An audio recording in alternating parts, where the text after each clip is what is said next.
intégrer sérum na yo ya vitamine C na routine na yo. Oko intégrer ngo parce que vitamine C ezalaka et facilitaka. Eko sérum wana eko permettre à ce que et booster production naturelle ya collagène pour protéger ta peau bien sûr, et puis épais sango sous élasticité nango et zongi sango et sous éclat parce que tu seras souvent exposé sous les rayons UV. Alors quand tu utilises ce sérum à vitamine C, il peut aider et donc il peut créer une barrière pour permettre que collagène et se produire ici naturellement.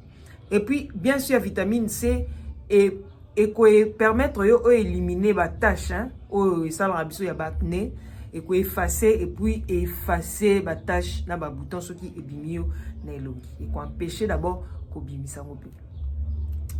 Et puis vitamine C est assez bien parce que ça permet à ce que elle régénère peau na yo et puis aider croissance à tissu à peau épiderme na biso, donc surtout na elongi parce que c'est là où il y a les problèmes. Ce qu'on sait là, c'est ma vitamine C, donc il permet au peau non et rajeunir peau. Mon peau est à mutumsu peau est à terne, tant na eza bien té, tant na eza tout côté eza parce que azo manqué vitamine C. Et surtout ce qu'on a ba fatigue, ba signe à fatigue, ce qu'on sait là, c'est ma vitamine C en tout cas et qu'on permettre yo et effacer bas signe wana. Bien en sous vitamine C eza éclaircissante. Sérum à vitamine C eza éclaircissante mais plutôt clarifiant. Donc clarifiant na ekopé ça tante ya bien. Tante mogo kitoko. Aussi la vitamine C et facilitera pénétration ya crème ou lotion hydratante dans au copacola. En tout cas, ils en ont au ça on a tongo penapo. Mais le plus souvent, tout ça, il y a tongo pona et permettre biso ertozala exposé na ba rayon UV, ba rayon solaire, nanzela, pollution, tout ça là, et protéger biso et créer quand même une petite barrière pour nous protéger. C'est pas la seule c'est pas les seuls produits ou la seule vitamine qui nous protège, mais elle oso appliquer sérum wana en tout cas et ko aider. Alors, ndenge nini okoki ko appliquer sérum dans la vitamine C. Sérum à vitamine C dans le baki bapakola ngo na tongo comme na pokwa. Mais comme tu auras plus exposé na tongo, ya ngwana to préférera ko appliquer ngo na tongo na elongi. Juste 4 à 5 gouttes, c'est très important. Ou appliquer na elongi non, c'est juste pour et protéger elongi non. Alors neni no ko appliquer. En tout cas, ezra midèle et belé. Il y a midèle et belé, il y a vitamine C, il y a midèle et belé. Midèle et belé. Belé vraiment. Maintenant, on a encore pour na la kisa. Mingi pe mikolo comment ça la na acide hyaluronique Mingi vraiment comment ça la manango, mais c'est très important. Or net oil, ils en a glutathium, ils en a aloe vera sur na carte. C'est très important de choisir en tout cas vitamine C ou ils a adapté na type peau na yo. C'est très important. Alors voilà, nazui nanga yango na bimisi na déposer comme voilà, comme on déposer directement à maboko, mais faut au soko la maboko no fait à la propre. Et puis erozozwa au déposer tibo est tout en peau ya visage noté parce que erozala infecté. Or ce les a infecté et que baby ça produit nyos pour er touti na longinan oye ozongisi na kati et infecté directement sérum na nyos na kati. Alors ce que qui na ba microbe tout ça là et baby si na sérum no et vous avez sous efficacité. Voilà. Alors quand tu déposes, il faut faire très attention. Au moni na la distance na quoi appuyer na quoi appuyer voilà.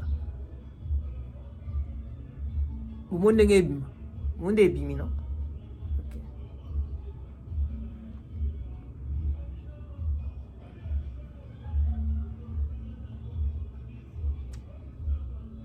Attention à miso et pour la kitisi on a miso.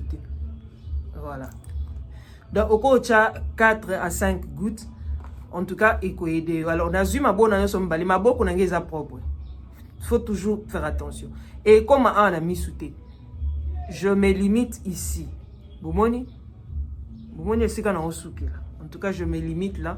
Nazo masser. Et en plus, il faut soko ochano lotion té. C'est très important.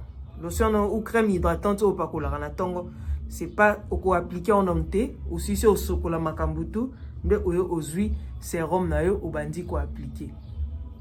C'est très important. Na obima libre na kota boité mais plutôt na onzonga ba mouvement oh c'est très important.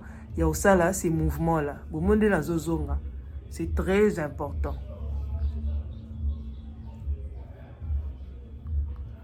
Alors faut osala ekita tina kingo.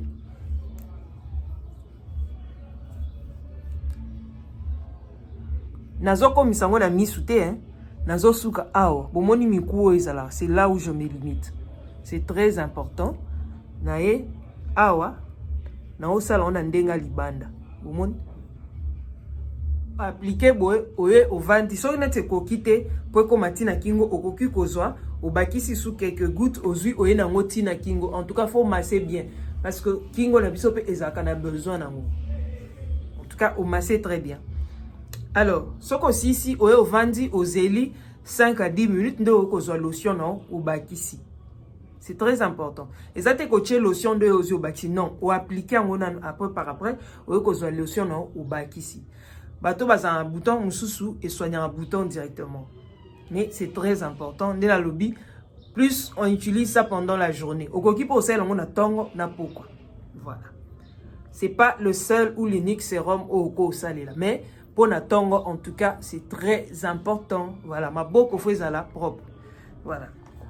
Mida les ébélés, ça dépend. Il y a oyo kolinga, mais fait ça là, il y a juste la qualité bien. OK?